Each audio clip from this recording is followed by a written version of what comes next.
What is up, everybody? Welcome to the Fantasy Football Funhouse. I am Kevin Cotillo.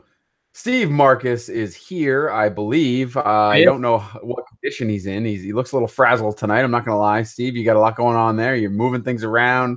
There was a kid on camera when we first signed on. So I don't know what's going on in that house, but are you ready to podcast? Yeah, I thought he was going to have to fill in for me for a second there. I didn't know if I was going to be able to make it, but yeah, I'm going to pull through. It's been a busy couple days here in the old Marcus household. So yeah, I'm here. I'm in worse shape than I was yesterday, but damn it, it can't get any worse. Impressive. Steve's been getting attacked at the top of the show lately. Well, he's really not putting forth much effort to prevent that from happening. Sal Lito also here. What's going on, Sal? What is going on, fellers? When was the last time you missed an episode, Sal? You're on a streak. You're on a heater. I'm a champion. Maybe the Matthew Berry, the night I went to meet up with Matthew. I might have been on. Yet you still made an appearance. That's right. I was actually on an episode. That is true. That's good. Yeah. It's a few weeks ago, and I was on with Scott Fish. He said to me, you're still here for another bit." I said, "Truth be told, Scott, I have nothing going on." So that's why I'm here. Right. Nothing says podcasting like having no life at all. So we have a good show for you tonight. I believe it'll probably be our best one ever. I have to imagine because they're all terrible. So. Obviously our greatest episodes are the ones that Steve's deleted. So we all know that. Very true. Guaranteed. It's guaranteed that every time Steve messes up, it's a great episode. But we are going to talk some football. It's a little early in the week, so we are short on news. But we got some good stuff to go through. We're going to go through some projections like we typically do on our preview show. Sal, has anything happened since we last spoke? I took a sick day today from work. You mean football related? No, just in general. I was actually asking about your life. Of course, football. Oh, yeah. Not a whole lot. I mean, Kenyon Barner signed with the Panthers. Don't run to your waiver wire right away, everybody. I'm really sad that the Patriots are missing out on more Kenyon Barner. He was very effective. Why'd they give up on him already? Huh? Why? Because they need cornerbacks like you read about, and they had to activate a guy off the injured reserve. So, yeah. That's about it. There's nothing. Nothing's happened. Chris Carson's playing. Is he though? He looks like he's playing. He's trending towards playing. And you know what? Interestingly, you bring that up. So we saw the guy whose name escapes me. Rashad Penny. Yes, Rashad Penny, who I'm not a big fan of, but we saw him have a big game, 10 carries, like 140 something yards, I believe it was, and yet it already seems like they're relegating him back to the bench. The coach came out today and said, we may not have room for everybody if everyone's healthy. Looks like it's Carson's job if he does come back and play this weekend. So, Steve, I'll ask you, since you kicked this off with that news. Yeah. Should they give the guy more chances? I mean, he's a rookie, showed some flashes. Shouldn't he get some more opportunity? I think he will get some more opportunity. And people said that maybe the takeaway from this last game is that maybe he supplants Mike Davis as that running back 2 behind Chris Carson. So maybe he'll get some extra carries here and there. But I don't think running behind Chris Carson is necessarily a bad thing, because we've seen already this season and in seasons past how often Chris Carson ends up getting injured and misses a game here or there. So I don't think it's a bad idea to add Rashad Penny to the end of your bench, because going down the stretch, the last 5-6 weeks of the fantasy season, you might need a guy that can fill in for a game, or you might have someone with a tougher matchup, and all of a sudden Rashad Penny is filling in for Chris Carson. I think he is definitely worth the speculative add at this point, because he's playing behind someone who just seems to get hurt all the time. Pretty much whoever has stepped into the role has run well. You got to give credit to that Seattle offensive line. It's been much beleaguered over the last couple of seasons, and they've done well. Chris Carson had a run of 3 out of 4 100-yard games before getting injured again. He was a good matchup. He was off to a good start in that game. And Mike Davis has filled in really well, believe it or not. When he comes in, he also has run well. So I have a feeling this is going to be a kind of a mess. I think Carson will be the first guy, but I think no one else is really. Even he becomes more of a flex play at this point rather than the RB2 that he was, because it's just a little bit too crowded. Yeah, I agree with you there. I don't know that you can really trust anyone in the backfield given the injuries of Chris Carson, the fact that Rashad Penny might get some carries, and then on top of that, you got Mike Davis, who's been somewhat effective when he's played as well. So I agree with you on the offensive line being better. It's kind of sad that they finally have an offensive line playing decent, and yet you can't do anything with the running backs. So, but at least we know that, Russell Wilson should have a good second half of the season. As And always. with that, we will get into before we get into the games coming up and some projections and some discussions on some of the players that I find interesting this week, I guess we should mention off the top that we are part of the Gridiron Experts family. You should head over to gridironexperts.com, Sal, for what? What can you get over at gridironexperts.com? Have you checked it out lately? Get at gridironexperts.com. That's the point. Everything you need to set your weekly lineups, your daily lineups, check the waiver wires, recommendations for who to trade. It's a one-stop shop for all your fantasy information. Go there every day. There's new articles and podcasts. That's right. Us, plus the Bittersweet podcast, and of course the FF Face-Off guys. Just a lot of good stuff going on over there at the Gridiron Experts. Do you think they call it FFF Ace Off, and Ace Off instead of like we do FF Unhouse? I like the Ace Off better. The Ace Off. You think they're Ace Off? The place with the healthy heart. Oh man, definitely go over to gridironexperts.com and check that out, and you can check out their store for some gear on good fantasy football gear. Steve, your shirts are looking a little dirty lately, so I don't know if maybe you want to just buy some new shirts. Attacking our clothes. I wouldn't even worry about washing them. Just get it, because clearly you don't have time for that. This is literally a brand new shirt. Kevin, I'm wearing a Ralph Lauren V-neck tonight. I want credit. I saw that you dressed up. You obviously have a date after this. I have a date with my bed. Kidding me? Gross. Either that or you just came in from a date. That's what we're going to go with then. I had drinks with a friend, but a male friend. Oh, great. That's cool. We won't judge. Touchy. Anyway, let's move along to the games. I have some projections from ESPN. We're going to utilize the falafel scoring, which is basic half-point PPR scoring on a redraft league. This is how we're going to go through the games for the weekend. We're going to discuss some players that I find interesting based on their matchups and their projections for ESPN for this league.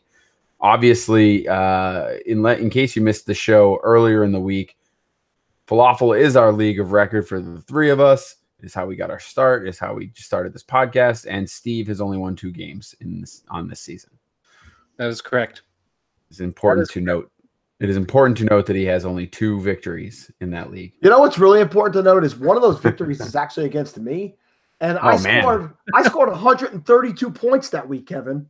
Wow. And he beat me. That's why he has such a high point total. That's a big score. 16-team league. That's a high score. Yeah, I put that up. I was like, I should be 8-2 in that friggin' league instead of 7-3. But that was it. Steve's got a good team. He just doesn't know how to. Steve, what happened this year as far as the team? Is it the keepers didn't pan out for you, or are you just getting everyone's top matchups?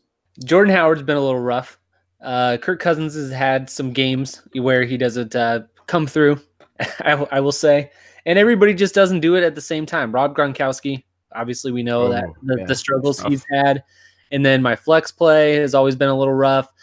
It's been a rough season. And no one's had a good game all at the same time. They all, like Brandon Cooks, will be good. And then, actually he's been pretty solid all year. But Christian McCaffrey will have a great game, but Jordan Howard will have 2 points. Or, Jordan Howard will have a good game and McCaffrey will have a subpar game for him this year.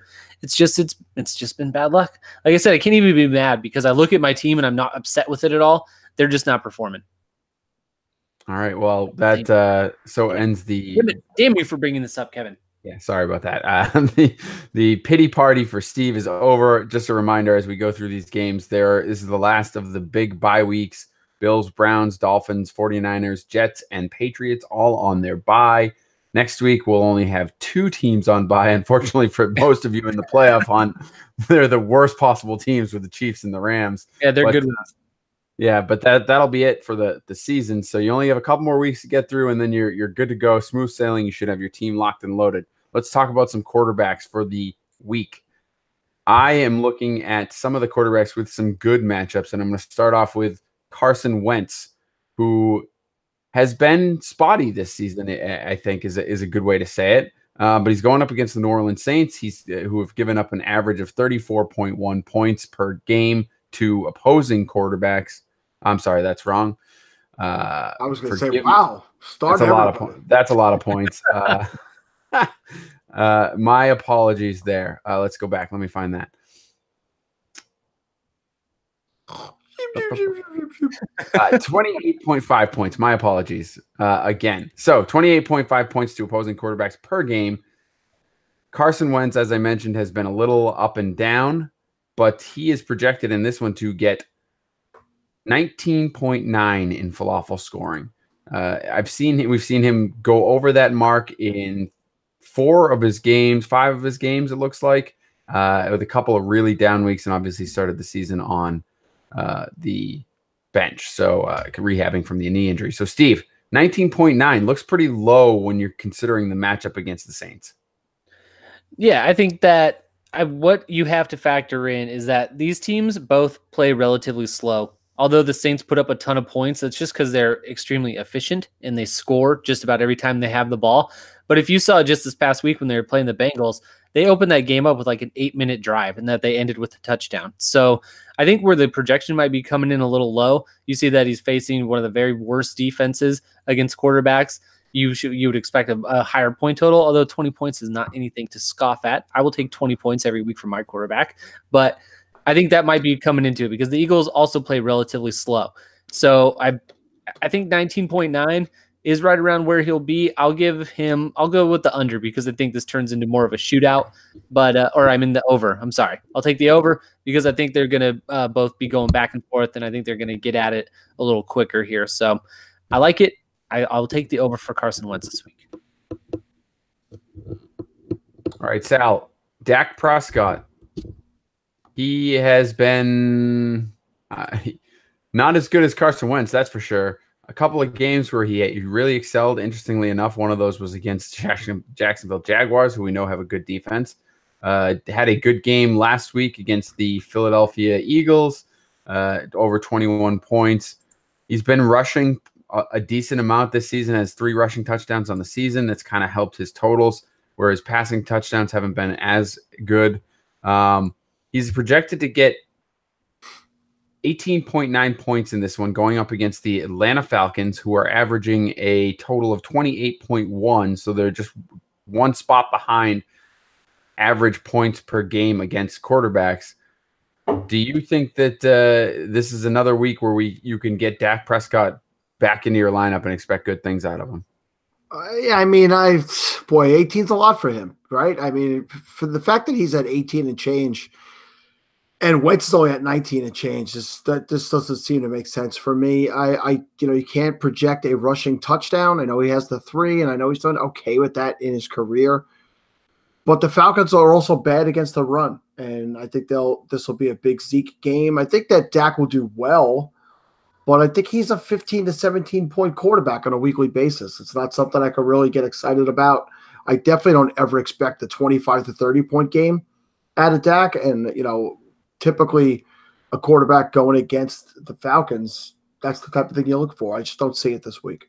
4 games this season so far with totals over 18 points. One of them came under that 18.9 because he was only at 18.4.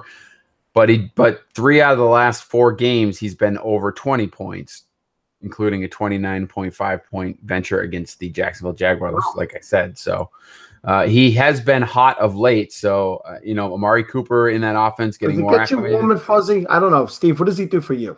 He doesn't get me warm and fuzzy. I know we'll let Steve answer in a second. He doesn't get me warm and fuzzy, but at the same time, I do like this matchup a lot. I mean, Falcons are giving up a lot of points to opposing quarterbacks. So, Steve, what about you? Yeah, they've given up the 4th most points to opposing quarterbacks over the last 5 weeks, but in that span, they've only given up 80 rushing yards and 0 rushing touchdowns to quarterbacks. So they might be a little better at spying the quarterback and keeping them in the pocket a little more often. But they have given up a bunch of yardage, and they've given up 3 touchdowns and only 3 interceptions, or 9 touchdowns and only 3 interceptions. So I think 18 it might just be a little high, so I'll take the under there. But it is definitely a matchup that he could the potential is there for points. All right, Sal, this next one's for you, specifically for you. 17.6 is the projected total for this player. And he is going up a defense that has given up the most points to opposing quarterbacks for the entire season. However, they do have some additional help coming in the form of Hugh Jackson to assist with the defense. So Lamar Jackson is the guy I'm talking about. And the reason I bring him up, Sal, is because you could very well be starting him, right? I believe. Is it you? Yeah, I scooped him up in the 16-team falafel. I had only drafted the one quarterback in Brady, and I've gone the full 11 weeks or 10 weeks with just Brady, but obviously he's on the bye week now. And I grabbed Jackson when there was rumor last week or word last week that's possible that Flacco will miss time. There was a word out there today that RG3 could possibly start this game. I think that is more of the, hey, he's kind of been a good sport all year, and I think those are more words than truth.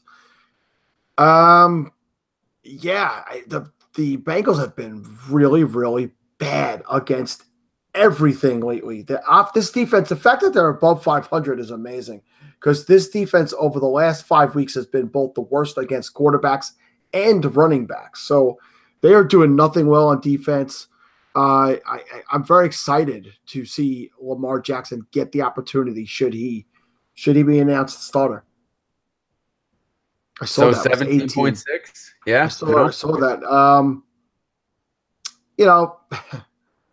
It's a tough number for a rookie quarterback. Yeah, it's hard for me to guarantee that somebody making their first start will do that. It really is. I could see him pulling the ball down and running and, breaking off a couple of 20-yard runs, a 30-yard run as a quarterback really boost the total. It's 5 points right there. So, and if he happens to get into the end zone, I'll say the same thing like Steve said. The potential is there for points, but I cannot sit here and say, hey, he's going past that. All right, switching over to the bad matchup side. We'll do it this way. Look, I'm going to give you 3 quarterbacks that all have bad matchups. Nah, we won't do it that way because one of them's Derek Carr, and that's not gonna. No one's gonna pick Derek Carr to see him. But let's talk about Derek Carr really quickly. 14.2 is the projection for him. He's going up against Arizona. Terrible matchup for him, given Arizona Cardinals are the second best quarterback in the league. Second best defense against quarterback in the league. Derek Carr has had over 14 points on 3 occasions this season out of his 9 games. So, Steve, is there any chance he gets over 14 in this one? I mean, sure, there's a chance. I don't like that. I don't like that chance. It's not a very good one. Over the last 5 weeks, the Arizona Cardinals, like you said, they've been a very stingy defense. They've only allowed 73 completions. And Derek Carr is just somebody you cannot trust at the quarterback position right now. And most of it is based on the offense that they're running. I think last week I saw his throw chart, and he had 37 pass attempts, and he had 4 passes attempted that were more than 10 yards downfield. What are you expecting to get out of your offense if all of your passes are within 10 yards of the line of scrimmage? It is awful. It reminds me of the old offense that John Gruden used to run with Rich Gannon, but was effective because you had someone like Rich Gannon and Tim Brown catching the ball. So it is just amazing watching this offense try and move the football. And so, no, I would not expect him to score more than that. This game is unfortunately going to be on TV near me, and I might have to go outside for once. I would move based on that. Yeah, don't go outside. You don't want to do that, Steve. Yeah. Your complexion can't handle that. Jordy Nelson, by the way, a little banged up, not practicing. Did you see who the Raiders added today? A wide receiver that both of you gentlemen have liked in the past. No, I did not. He's had no success in the NFL as of yet. Darius Stewart. Non-distraction, Darius Stewart. With Oakland today. It's good. That's a good signing right there. That'll change everything. Sal, who would you start if you had the opportunity to start Derek Carr or Lamar Jackson in our 16-team league? Yeah, if I was told that Lamar Jackson was definitely making a start, I would absolutely go Lamar Jackson. I would take the upside of what he could bring to the table and the excitement of watching him play against that really bad defense, as opposed to, I say it every week, I don't know that you have to throw in Arizona because they're so bad against the run and you score so many points early, you could stop throwing against them. But they're number 2 against the quarterback after 10 weeks. So it's a trend at this point. All right, working backwards, the Tennessee Titans and the Seattle Seahawks are the next two best teams in the NFL against opposing quarterbacks for fantasy purposes. And that brings me to Andrew Luck and Aaron Rodgers. Aaron Rodgers projected to get 20.3. Andrew Luck projected to get 18.6. Obviously, I think if you have these guys, you're starting them. So I'm curious, just from a for fun standpoint, for both of you, and we'll start with Sal first. Which one would you start over the other? If you had the opportunity, would you take Andrew Luck against the Tennessee Titans, or would you take Aaron Rodgers against the Seattle Seahawks? We've seen those Green Bay Seattle games be pretty exciting from time to time. Yeah, they could get very interesting, right? There's been a lot of you could think about the crazy plays that have happened over the year to finish those games. It's going to be Aaron Rodgers for me, and Luck has been the better quarterback and fantasy quarterback this year. I think neither one of them has amazing weapons at this point as far as receivers go. Each one has a good front line wide receiver in T.Y. Hilton and Devontae Adams, and then some interesting guys after that with the Colts. It's mostly the tight ends. But it's Aaron Rodgers, and I would still take the chance on Aaron Rodgers in this case. I'm actually starting. I have a choice between Ryan Fitzpatrick and Andrew Luck, and I'm starting Ryan Fitzpatrick over him this week. It's not smart. I don't know if you noticed, but Ryan Fitzpatrick's are averaging like the third most points out of anybody in fantasy. But how did you do last week? Yeah, well, 1 week, guy. 1 week. Wow.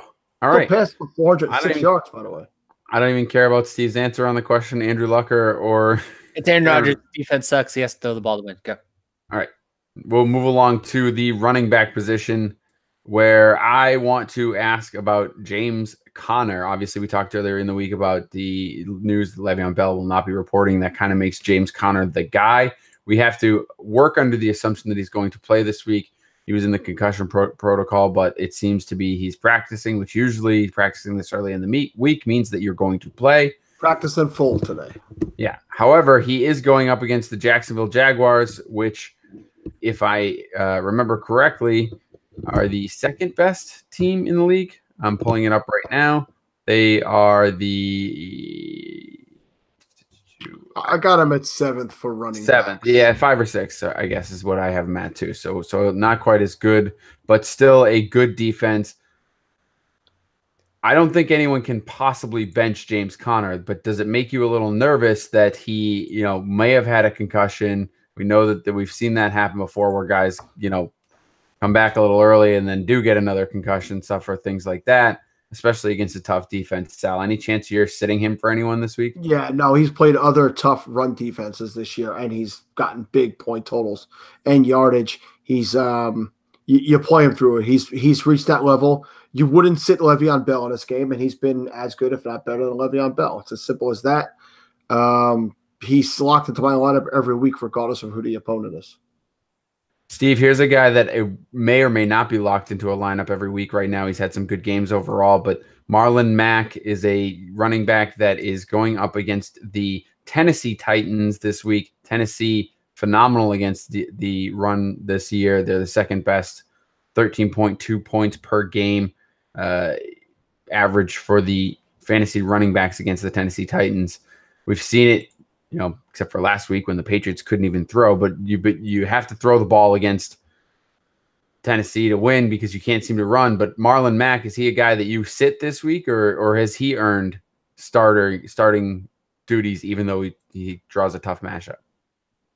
I definitely don't think he's somebody you have to instantly put into your lineup, because he's somebody that has also been seems to get injured from time to time and can also hurt your team that way.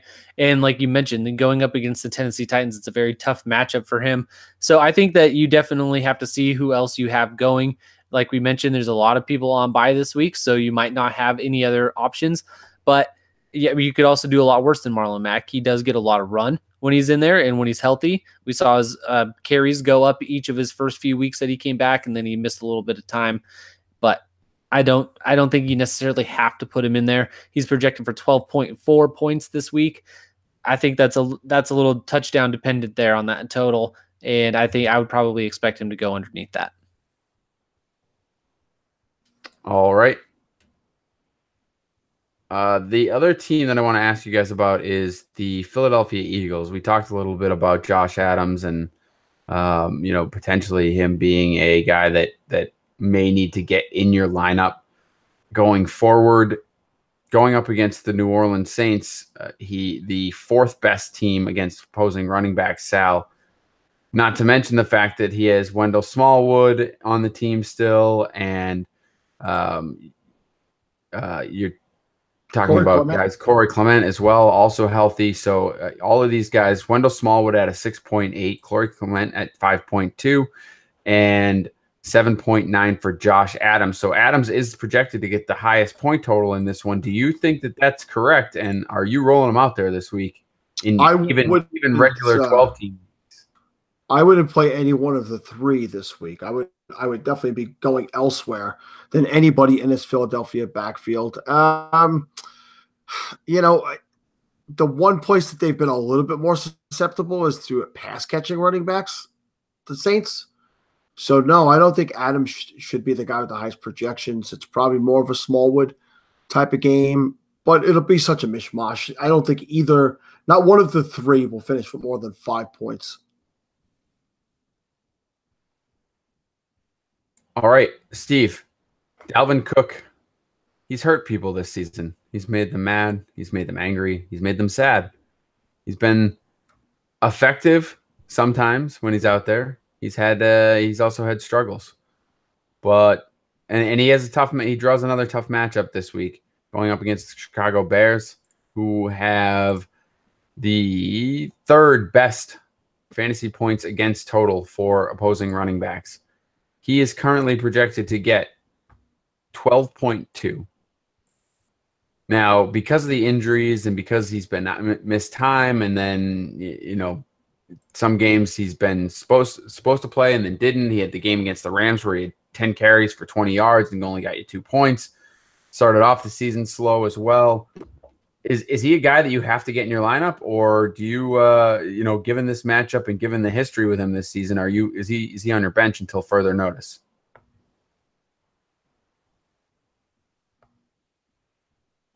That would be you, Steve. I didn't hear the name of the person you're referring to. Dalvin Cook. Dalvin Cook. Oh, absolutely. Absolutely, Dalvin Cook. I'm sorry. I wish I would have heard the name so I could have said, of course, Dalvin Cook. You absolutely put him in there. He's in your lineup. He is starting. You can expect over 12 points. I have no problem with Dalvin Cook. I like it. Get him in. I appreciate you listening and paying attention, Steve. Thank you. Sal, any thoughts on Dalvin Cook? Because I disagree with Steve because I don't know. He's not a guy that it's a guarantee in my lineup. And with this tough of a matchup, I'm not sure if I'm doing it. I think Steve's too busy telling me I don't sound good in our chat. Now you sound much better now. Well, thank you. The velvet tones of Salito, everybody. Fanball.com, by the way. Kevin, if Dalvin Cook is healthy, I'm playing him. That's the type of running back he is for me. And I feel he's healthy. We saw him before the bye week have that beautiful run and everything held up, and it's still in his one piece, and he's had the week off now. So I drafted Dalvin Cook as a high running back wherever I took him, and he's going to be in my lineup this week going down a stretch. It's a tough matchup. Listen, they're 14th overall against the run over the last 5 weeks, a little bit better in the last 3. So they haven't been as good as they were all season. So I'd get him in there. I'd be okay with it. Yeah, my hesitation is that so I think you guys know that historically I've always been the type that I'm much more of I'll be the game late than the game early on guys because I like to wait until I can see it. Maybe that's the wrong strategy, but I think if you've gotten this far in the season with him on your roster, but him basically on your bench, then you're doing something right. Why take the chance this week? Why not wait another week, see if you can get through it with your guys that you have on your roster? Unless you're in a bye week trouble, I think he's a guy that you can put on the bench until next week and see what he does this week first. I don't expect a great game out of him. I think that the 12.2 is probably about right. I don't think you're getting any more than that. So if you can afford to put him in, as a flex, then maybe that's the good spot for him. But that's about it for me. Steve, you're still shaking your head. Steve, like Steve that. may or may not be able to hear us right now. I think that Steve's Technical having some difficulties from technical Steve. difficulties. All right, well, we'll move along. We can get to some good matchups. One that I need help with, Sal. The Baltimore Ravens are taking on the Cincinnati Bengals. We discussed how bad the Bengals absolutely are at everything right now, including the running backs. They're giving up the second most point to opposing running backs on the season. There are guys like Alex Collins, projected to get 11.3. Buck Allen, projected to get 6.3.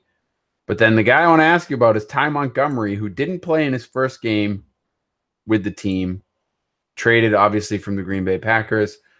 They get the bye week, so he's had almost 3 full weeks here to digest the playbook, get up and running, up to speed.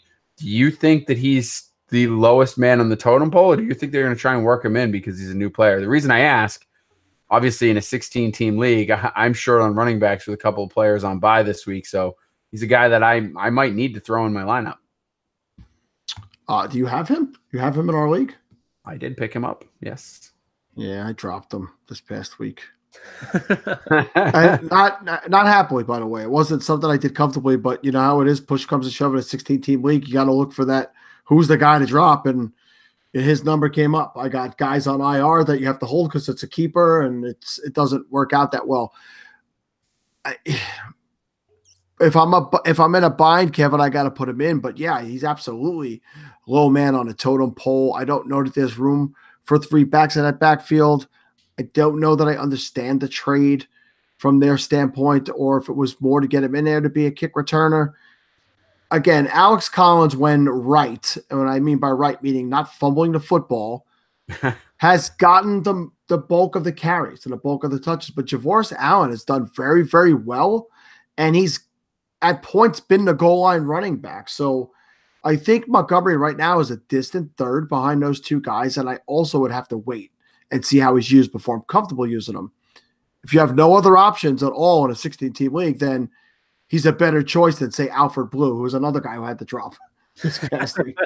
Who, by the way, was another guy that I was looking to pick up, but he actually got claimed by he got out. I got outbid on the fab for him. That should tell you, if you never played a 16-team league, how bad it is that when you drop guys like that, they will not be there when you come back for them because people scramble for any breathing running back in a team with that kind of depth.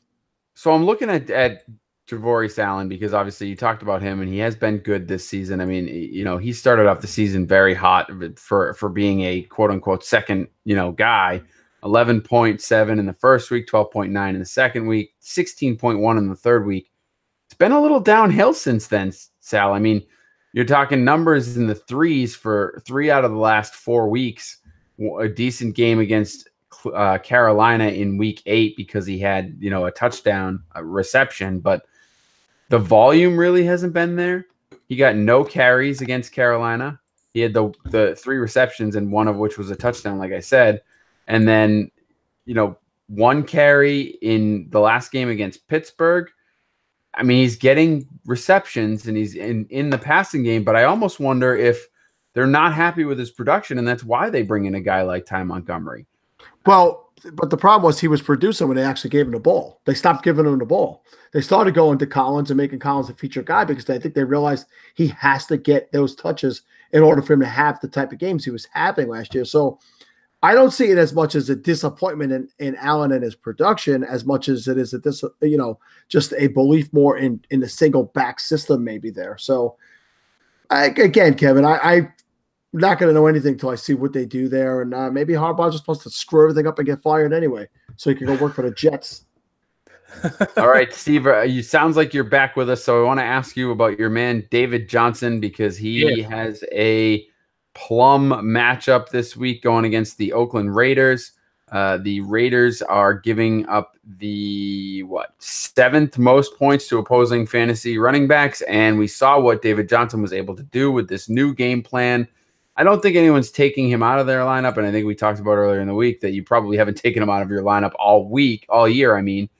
But do we see another big production game out of him? He's projected to get 18.1, which if you had seen him for most of the season, that might have been a little lofty, but it sounds about right for this one. What do you think?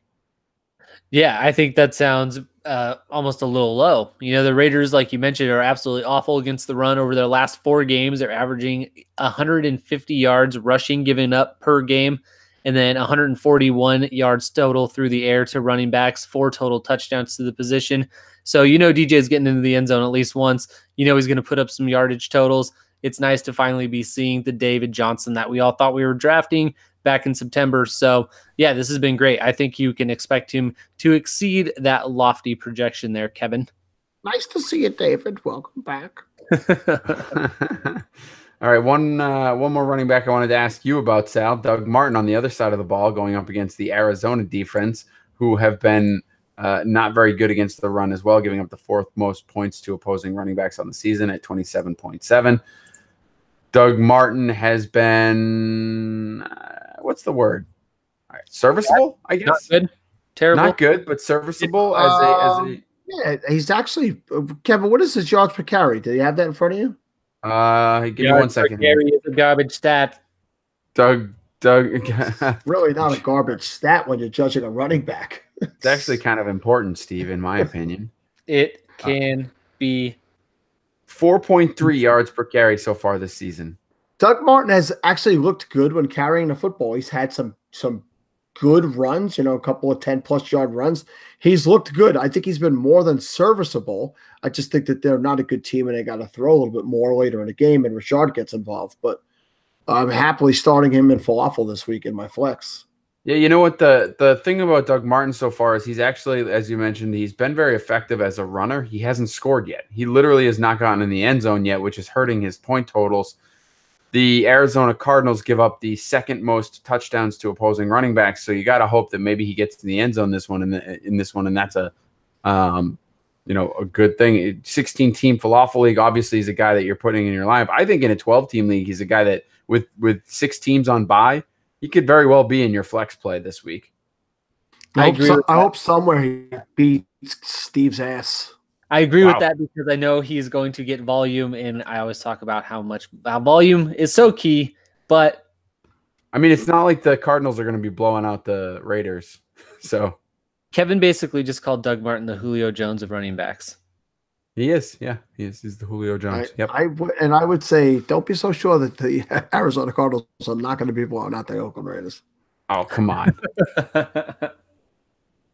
Come on, Sal. Even you, who are so bitter about your Oakland Raiders at this point in the season, I don't even know what you're talking about. You cannot possibly think that the Cardinals, who played a little better lately, are gonna blow out anyone this season. Did you see what the 49ers did to them? You saw that, right? The 49ers had 1 win. 1 win. 1. Yep, they did. They had 1 win. Nick Mullins.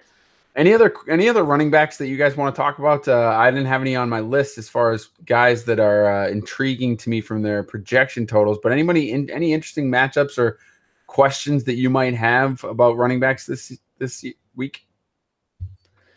Todd Gurley is projected for 23.8 points. Is that too low? Yes, it is. 23.8. That is a huge projection, and it doesn't even seem like it's going to be a problem.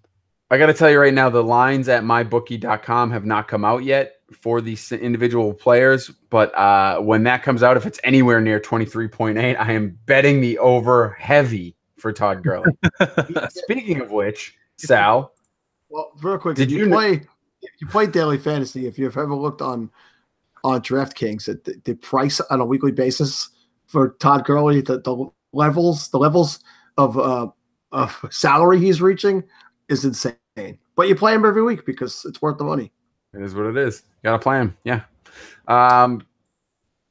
He makes watching football fun, Sal. Did you know that? He does, if you own him, not if you're going against him. Very true. It's even more, you know how you can have fun when you're going against David Johnson? When you have some money on the games. You've heard us talking about it for weeks, and some of you are still on the sidelines. I'm guessing that's you, Steve, because you are always on the sideline. Whether you're an expert.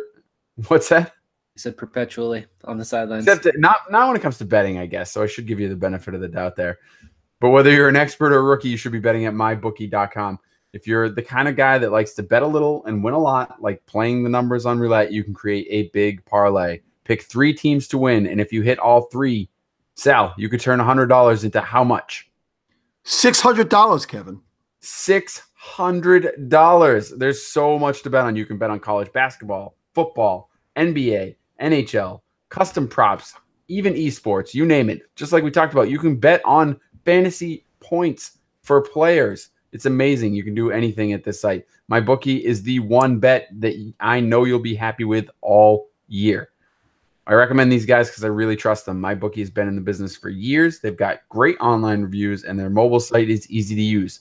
Sign up this week, and MyBookie will give you 50% deposit bonus to jumpstart your bankroll. It's a great way to bank even more money when you win.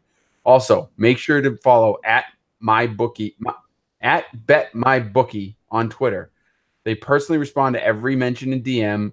Not to mention they've given away more than $10,000 in free money to their followers this football season. Sal, you know that firsthand. Free money. I got some cash. You'll be the first to know as soon as the new odds or props are posted too if you follow at BetMyBookie on Twitter. Don't miss out on one of the best weeks to bet on sports this year. Log into MyBookie right now and use promo code FFL and get 50% deposit bonus. That's promo code FFL. You play, you win, you get paid. The Arizona Cardinals are 5.5-point favorites over the Raiders. 5.5 points. Vegas thinks they're going to score 5.5 points more than another team. Or 5.5 points, period. Yeah. It's pretty simple. What I was going to say was go over to our friends at thequanedge.com and sign up for their betting tool and use the code FFFunhouse. Sign up for the betting tool. They're picking winners at a 66% clip. Go there, get the information you need, go to MyBookie, place the bets. It's a perfect world that we bring to you here on the Fantasy Football Funhouse. And Steve, how badly you think synergy? Synergy. Yes, we like synergy is a fantastic word. Steve, how bad do you think Kevin wanted me to get the $600 wrong? He was just going to me hoping I would get that wrong so he could abuse me for not paying attention to his rates. Oh yeah, absolutely. No, I know you know that anything that either earns us money or is relating to money, I know that you're keen on right now. So I knew you had it. I knew you had that one for sure. Been that way my whole life, Kev. Wide receivers. And sorry, Sal, I didn't get a chance to ask you if you had any interesting running back matchups that you want to talk about. I'm assuming you're good. You nailed all my running back dreams have come true, Kevin. Thank you. All right, I'm glad we got to all of them. Alshon Jeffrey has a new teammate in Golden Tate. I'm curious how this is going to shake out as we go through the rest of the season, but this is a pretty solid matchup for Alshon Jeffrey going against the New Orleans Saints, who are the worst possible team in the league by a wide margin. The New Orleans Saints are giving up 41.8 points to opposing wide receivers. Steve, for $1, can you tell me how many points less the Tampa Bay Buccaneers are giving up, who come in second place? I will say 4 points less. That is incorrect. Sal, would you like to earn $1? Damn it. I could really use myself a buck. I'll guess 7 points. That's a lot more. Steve was a little closer, so we'll give him a quarter next time I see him. It is 5.1 points below. A full 5.1 points per game more than any other team, the New Orleans Saints. So Alshon Jeffrey is projected to get 11.9 in this one, Steve. What do you think about that? Is that low? Yeah, I think it is a little bit low, but Alshon Jeffrey is somebody who came on when he came back from his injury. He kind of came around the same time that Carson Wentz was coming back from his injury, and he got into the end zone a few times. It really looked like he was going to start coming on and be maybe a mid-range wide receiver 2 every week that you could rely on. And his last few games have just not been very good at all. He's only got 5.5 points and 6.8 points over his last 2 weeks when starting off his first 4 of the games of the season with 20.5, 4.9, 23.4, 18.3. So I think that he gets back into the end zone this week. I think that he puts up a pretty good total. Like I said earlier when we were talking about Carson Wentz, I think that this game is going to be a little more fast-paced than some people might expect, or maybe not realize that it might not supposed to be as fast-paced. But I think that they score quite a few points. I think 11.9 is a little low for Alshon this week. All right. Golden Tate, by the way, it projected to get only 8.9. Sal, do you think that's a right split between them? 3-point difference? Boy, Nelson Aguilar must have been like, oh crap, they traded for a guy because all of a sudden he started making catches again last week. It's tough. I mean, the guy played on 18 of 62 snaps last week. Golden Tate. It's had to be a need to get adjusted to the playbook. You don't attack this team on the ground; you attack them through the air. So I gotta imagine Tate's gonna go a little bit higher than that this week. I'm conflicted in some places. I am playing him in some places, and other places where I have better options. I have him on my bench, but I could see him hitting the 10 double digits this week. Marquez Valdez Scantling. We're going to go with you, Steve, because his first name is just like your last name. Pretty similar. Not too bad. Thursday night game against the Seattle Seahawks. Green Bay will play. We already talked about Aaron Rodgers a little bit. You said that his defense is terrible, so he's going to have to throw to keep up with the Seattle Seahawks, which I find interesting because Seahawks haven't exactly been juggernauts this season, although they have played better of late. He is projected to get 10.9 points, so he is just a full point below Alshon Jeffrey. Obviously, we know that Davante Adams is the guy in Green Bay. He's projected to get 15.2 points as well. He should be. I think that's a pretty good spot. But 10.9 has Marquez Valdez Scantling really emerged as a guy that can be a solid secondary option in Green Bay that will continuously put up points like that. I think so. I think that 10.9 projection is pretty solid for him. Before last week, where he only had 7.4 points and a half-point PPR, he had scored more than that with averaging just over 12 or 13 points a week. So I think that projection is pretty solid for him. Randall Cobb's already been ruled out for this game, so MVS is going to be that number 2. And it seems like the Packers offense really seems to be getting itself in gear with Aaron Jones using him a lot better last week. That is only going to open up the passing game. And yeah, I do think their defense is pretty bad. Russell Wilson, we talked about him and how he's starting to turn it on for the second half of the season. I think that they're going to be putting up points. I think this is going to be a pretty decent scoring game. And I think that you are going to be able to get all your Packers into your lineup. Get all your Packers in. Do you know that Valdez Scantling has outsnapped Davante Adams in 3 out of the last 5 games? He's on the field. He's on the field a ton, and he's fast. He gets downfield. I think he'll be able to get downfield for a big one tomorrow night or tonight if you're listening to this on Thursday. So, is there a scenario where in the next couple of years we see a Valdez Scantling Equanimeous St. Brown pairing and Davante Adams is out? Is there like a Jamon Moore in there somewhere? One of those guys is not good. One of those guys is not good. Yeah. Not a big ESB fan, are you? Not entirely, and neither is the NFL. Well, how do you feel about Amon-Ra St. Brown? What? Way better, much better. That's his brother. Have you seen the difference between the two of them, Sal? Have you seen them like stand next to each other? Yeah, Amon-Ra is like the Steve Smith of the family. Yeah, and it's very odd. Brown is the Hakeem Nicks. Yeah, it's very odd. They're completely opposite from a size perspective. One's tall and lanky, the other guy's kind of short and stocky-ish. And yeah, I know we're not doing a dynasty show or even a Debbie show, but that kid is. I tell you what, that kid has. He's got the Steve Smith type of personality. He is an angry, nasty player, but so very skilled. He's exciting to watch. I got to see him playing a lot of the games with Jeremy when Jeremy played in the high school games, and he's got a future, I think, better than his brother for sure. It's a little concerning because obviously when ESB was that age, he was a top prospect as well, was killing it in high school and in college, early on in college. But it's still time for him to turn it around and be a good pro. But obviously the draft stock made him take his dynasty value take a significant hit. All right, Sterling Shepard, Steve, is a guy that did you wrong last week, didn't get you enough points, couldn't pull out the victory. Did catch a touchdown. Yeah, I blame the Giants' terrible defense more than I blame my boy Sterling Shepard. Right. That's fair. Tampa Bay defense on the other side of the ball from him this week. The second most points, as we already talked about, even though they're still a full 5 points per game behind the Saints. They are giving up 36.7 points per game to opposing wide receivers. Sterling Shepard is projected to get 9.6 points in this one. Do you think that it is a traditional, Sterling Shepard game where you see him getting that 8-9 range, or is he have one of those 5-point games or even more? I will, of course, take the over on this one. And a lot of it has to do with the opponent, the Tampa Bay Buccaneers, and how awful they are against wide receivers. They've allowed 6 touchdowns to the position over the last 5 weeks.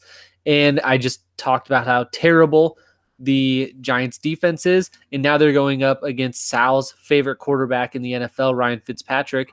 And he's going to talk about how good he's going to be against that Giants defense. So again, I think this is going to be a very high scoring game. I think that Sterling Shepard has a great chance to get into the end zone again, but I think that he will be able to do this on yardage alone. So I will take the over for Sterling Shepard. Get him in there. 100-yard game that you're saying. 100 yards. No, it doesn't have to be 100 yards. It could be like 5 catches for 75 yards. Oh, yeah, PPR. It's funny, that PPR stuff. Listen, the Bucs can only play one way, and that's throw the ball all over the place. They certainly can't run a damn thing, right? So, yeah, I mean, that's the only reason why I like Fitzpatrick so much this year, because he's just done it week in and week out. But I do this once a year. I remember I wrote the sink or swim in the past, and there was times where I was like, that's it. I'm off Eli. I'll never recommend him again. And then these matchups come up, and the weapons are looking good. And I did this year too on Fanball. Eli is my sleeper quarterback of the week, and it's because of the weapons, as I wrote in there. It's more because of what he's surrounded by than himself. These guys, Barkley and Beckham and Shepard and Evan Ingram, who had a big catch on that last drive, these guys are all good. They're all worthy of starting this week, and I think Shepard beats that number as well. All right, we've seen Amari Cooper get 18 targets in his first 2 games with the Dallas Cowboys. He has caught 11 of those for 120, 30 some odd yards. My math is terrible. He has a touch. You're doing good. Yeah, he has a touchdown, and he's looked pretty decent, actually, considering he just switched over to the team, learning a new playbook, working with a new quarterback. He's going up against the Atlanta Falcons this week, who are, again, also terrible, just 1 point per game behind the Tampa Bay Buccaneers. So, Sal, do you think Amari Cooper can outproduce his projection of 11.1? Yeah, I think it's possible. Arizona, while they defend Arizona. I'm looking at the Raiders. He doesn't play for the Raiders anymore. If there's a great next-gen stat, I don't know if you guys pay attention to the next-gen stats that the NFL.com puts out, but I only watch fanball.com. We don't have a show. If you go there, you can find it on their Twitter, actually. There's a really good breakdown of what Amari Cooper has created for that offense in the 2 games there. The separation for all the throws that Dak Prescott makes, that the completion percentage, what he has done to improve even Ezekiel Elliott's numbers in that game are insane. It's only been 2 games, and sure, it could change, but it looks like the first overall, the number 1 pick that they gave up for him, not that big of a deal at this point. I like Cooper in that offense. I like the way he's being used. I think they're forcing the ball to him, but not forcing it in a bad way. They want to get it in his hands. So, yeah, I don't think there's any reason to believe he will not be able to go over that number, especially against a very below average Falcons defense. Yeah, I absolutely agree with all of that. And like Sal said, they're forcing it to him in a way that's okay, because it's when they miss, it's so incredibly inaccurate that there's no chance of anybody else catching the ball. No, it's not Mariota. It's Dak Prescott. I know. He's like some weird mesh of Mariota and Derek Carr. Poor Amari Cooper. He'll get a quarterback eventually. But I like him a lot more on Dallas than I do on Oakland. They're using him a lot better, and I actually have got him in my lineup in a 10-team league this week because he's earned it. Damn it. Absolutely. All right, Juju Smith-Schuster is a guy that's probably in your lineup every week if you have him. He's been up and down all over the place this week. on games that he's scored touchdowns, he's had poor productions. On games that he hasn't scored touchdowns, he's had good production. We've seen both, and then we've seen one game where he had both, a touchdown and really good production with 13 receptions. That was all the way back in week 2. He has a terrible matchup this week against the Jacksonville Jaguars, who are the best team in the league against opposing wide receivers.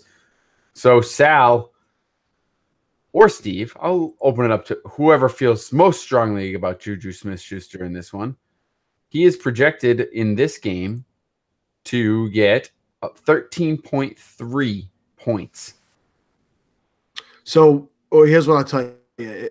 So he's the Jaguars, because of injuries, are starting a converted safety, Ronnie Harrison, in the position I'll be covering Juju, and that's in his favor this week. So I think it could surprise you in this matchup that he could do well and possibly hit that number. So I don't think it's as crazy as it sounds going up against this defense. I think it's going to be pretty interesting. This is a rematch of the playoff game last year where Jacksonville surprised Pittsburgh and absolutely crushed them. And now we've got Pittsburgh going into Jacksonville. Jacksonville has not looked great the last few weeks. They've gotten handled pretty easily by a few teams, including Dallas being one of them, and then lost a close one last week against the Colts. It'll be interesting to see what the Pittsburgh Steelers are able to do down there. And I don't know. For some reason, I'm going to say that he's going to fall a little short of this one at this 13.3. I don't know why. I think it's going to be a lower scoring game than we're used to seeing for the Steelers overall. So I'll take the under on Juju this week. Yeah, it's funny, and I know this was coming off of Patriots not having a good game last week, Kevin, but do you remember, like, after the first 4 weeks of the season, how everybody was like, the Patriots and the Steelers, man, they suck, man, at both the first place. Both the first place, and while the Chiefs look great and the Chargers are playing well, the road still goes with those two teams in the AFC. I mean, it's the other teams in the North have really starting to fall off. The Bengals and the Ravens, and just it's like the same old with those two divisions. I completely agree. Although this one is a road game against Jacksonville, a tough defense, so we could see Road Ben come back out, and that would be a little concerning. All right, before we move on to a couple of tight ends, there's two more wide receivers I want to ask you about. Anthony Miller and Allen Robinson combined to score 49 points last week, which is amazing. Both of them looked great, but they're going up against the Minnesota defense, who obviously is a much better defense.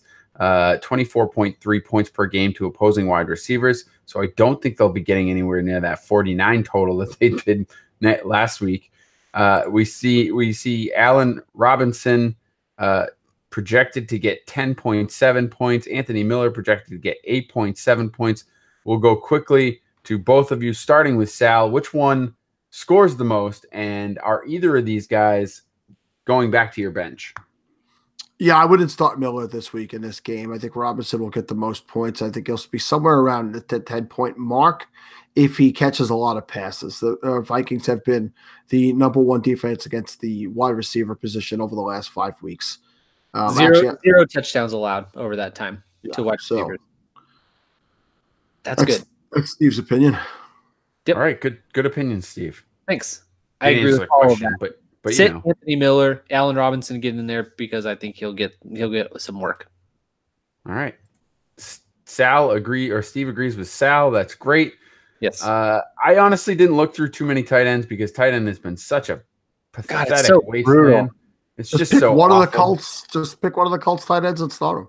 Mo Ali Cox, I guess. My favorite tight end now. I hate the other two. I hate them both. I do have a situation in one of my leagues where I have David Njoku, who's obviously on a bye week, and I had to pick someone up. Ricky Seals-Jones is a guy that going against Oakland, obviously, this week, playing for Arizona. I picked him up. He's projected to get 7 points. Steve, do you think he gets those 7 points? Because you have him, no. 5 catches last week, 1 yards against Kansas City, which totaled 7.6 points. I think he can do it again against a team that's in Oakland that's absolutely dreadful. Yeah, I'll give the over on that as well, actually.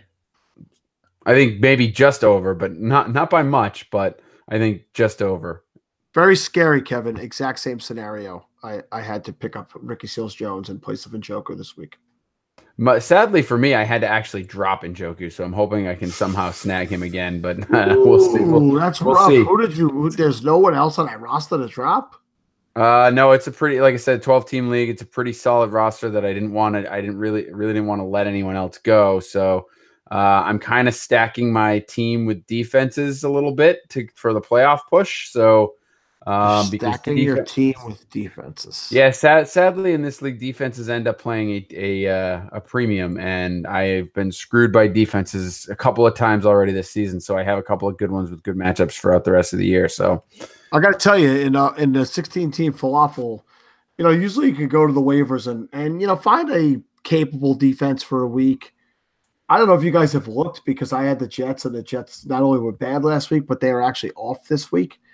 And there was like 6 defenses available. That was it. 6. I had 3. Out of 32, there are 6 defenses available. I had to pick up Detroit. I had 3 of them until I dropped until I had to pick up Ty Montgomery. So because who you dropped? But I could have just traded you Montgomery for your defense. There you go. All right. Anything else on tight ends? Honestly, there's really not a whole lot. It's kind of pick one. If you have Eric Ebron, you're happy. If you don't, maybe you have Vance McDonald, and if you're Sal, you have both. So that's you don't know how true that is on a lot of dynasty teams. Steve, why don't you just wrap it up for us, because no one else cares about any other tight ends. All right. Well, thank you guys for listening to this preview show of the Fantasy Football Funhouse. You can find us on Facebook and Instagram. You can also find us on Twitter at FFFunhouse. You can also go to fantasyfootballfunhouse.com. That's it for me, Sal. I feel like I should have prepared something for this. Oh, man, I'm the worst at these. Hey, thanks for listening. Go check out our sponsors. Check out Gridiron Experts. Check out thequantedge.com. Go drop some money over at MyBookie. These guys actually give us something to say these things, so you should check them out. Yeah, that's a good point. They do give us something to say some things. So great points there, Sal. No one does it. You're the best in the business. I can't argue with that. I've heard that. Make sure you go check out fanball.com/Sal for all your Sal needs. They only give me something. Thanks to everybody for listening. Add a charitable aspect to your fantasy playing experience. Donate to charity, get together as a group and do some charity work, whatever you need to do. Add it to your league. It'll make your fantasy football playing a lot better. We'll be back next week. Until then, see ya.